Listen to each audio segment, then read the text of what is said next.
በመጽሐፍ ቅዱሳችን ውስጥ ምዕራፍ በ13ኛው ክፍለ ዘመን ቁጥር ደግሞ በ16ኛው ክፍለ ዘመን እንደተካተተ ምን ያክሎቻችሁ ታውቃላችሁ? አብዛኛዎቹ የመጽሐፍ ቅዱሳችን ክፍሎች በተለይ ደግሞ አዲስ ኪዳን ላይ የምናገኛቸው የጳውሎስ የጴጥሮስ ወዘተ መልእክቶችን እንዲሁም ደግሞ ወንጌል ውስጥ ያሉ አጻጻፎች እንደ ደብዳቤ ስድ በሆነ መልኩ ባልተቋረጠ መንገድ ለሰዎች አድሬስ እንዲደረጉ የተጻፉ ናቸው ማለት ነው።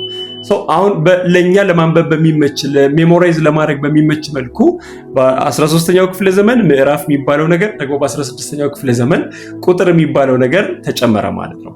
ታዲያ ከዛ በኋላ እኛ አሁን ላይ በደረሰበት ሁኔታ እንትን መጽሐፍ ምዕራፍ ይሄን ያክል ቁጥር ይሄን ያክል የሚለውን መሸምደድ ደግሞ ያንን ኮት ማድረግ እጅግ በጣም የተለመደ ነገር ሆኖ ይታያል ማለት ነው። ነገር ግን ይሄ ምን ሚስሊድ ያደርጋል?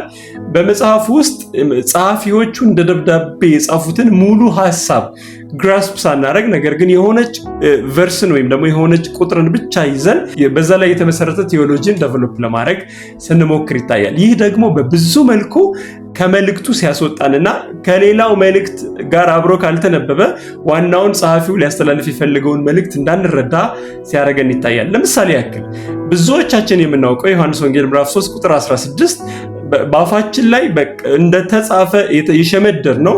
በእርሱ የሚያምን የዘላለም ሕይወት እንዲኖረው እንጂ እንዳይጠፋ እግዚአብሔር አንድያ ልጁን እስኪሰጥ ድረስ ዓለምን እንዲሁ ወዷል የሚለውን ሁላችን በተደጋጋሚ እናውቀዋለን። ግን በዚህ ውስጥ ያለው ሐሳብ የእግዚአብሔርን አልቲሜት የሆነ ፍቅር ሰውን ለማዳን የሄደበትን ርቀት ይናገራል። ነገር ግን ይሄንን ምዕራፍና ቁጥር ከላይ ካለው ቁጥር 15 እንዲሁም ደግሞ ቀጥሎ ካሉት ቁጥር 17 እና 18 ጋር አብረን ካላየነው የተሟላ መልእክት ለማግኘት እንቸገራለን። ምሳሌ እዚሁ ምዕራፍ ላይ ቁጥር 15 ላይ እግዚአብሔር ልጁን ወደ ዓለም የላከበትን ምክንያት ይናገራል። ይህንንም ሲናገር በእርሱ የሚያምን ሁሉ የዘላለም ሕይወት እንዲኖረው እንጂ እንዳይጠፋ የሰው ልጅ ይሰቀል ዘንድ ይገባዋል ብሎ ይናገራል። ከዛ በኋላ አሁን የለመድነው ዮሐንስ ወንጌል 3:16 እናገኘዋለን። ከዛ ቀጥሎ ያለው ሐሳብ ግን መልእክቱን ሙሉ እያደረገው ይመጣል። በዚህ መሰረት 17 ላይ ዓለም በልጁ እንዲድን ነው እንጂ በዓለም እንዲፈርድ እግዚአብሔር ወደ ዓለም አላከውም ብሎ ይነግረናል። እስቲል አሁንም በቂ አይደለም።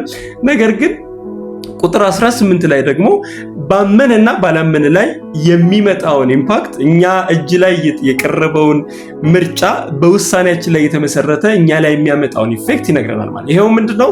በእርሱ የሚያምን አይፈረድበትም። ምክንያቱም እግዚአብሔር ሰው አምኖ እንዲድን ልኮታል ብሎናል ከላይ። በእርሱ በማያምን ላይ ግን እዚሁ ላይ ሲናገር እዛ ገና ሳይሄድ ዛሬ አሁን እዚህ እያለ ተፈርዶበታል ብሎ ይናገራል። ስለዚህ መጽሐፍትን ስናነብ በተለይ የነ ጳውሎስ መልእክቶችን የአዲስ ኪዳን መጽሐፍትን ስናነብ ከምዕራፍና ከቁጥር በዘለለ በጠቅላላ በዛ ጽሑፍ ውስጥ ያለውን መልእክት ለመረዳት እንደ ደብዳቤ እንደ ስድ ንባብ ሙሉውን ማንበብ ኮንቴክስትን ይዞ መከተል በጣም እንድንለማመድ ልመክራችሁ ፈልጋለሁ። ጌታ ኢየሱስ ይባርካችሁ። ተባረኩ። በውሸት ከተማ እውነት እንግዳ ነው መስሎ ሳጉረሉ የሚያውቅ